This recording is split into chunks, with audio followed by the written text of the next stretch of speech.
So, subok lang. Pera na kasi yung harap ng anak. Pera. Kasi Ah. kayo naglaro, nag-entrance kayo, no? Meron. Di ba? Pera lang harap nila.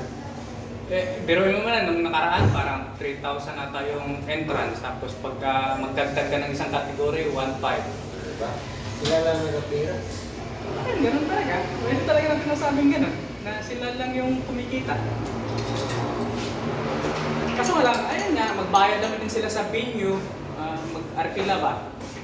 Magkano rin yung isang buong dalawang araw. Parang hindi mo bayad, gitna ang kasada.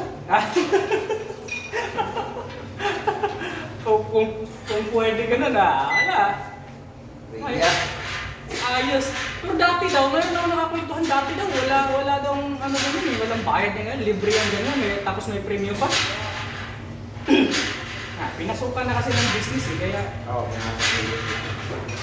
business na buhaya. Gusto sila lang yung kumikita.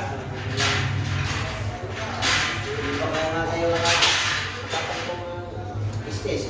May buhaya na kayo.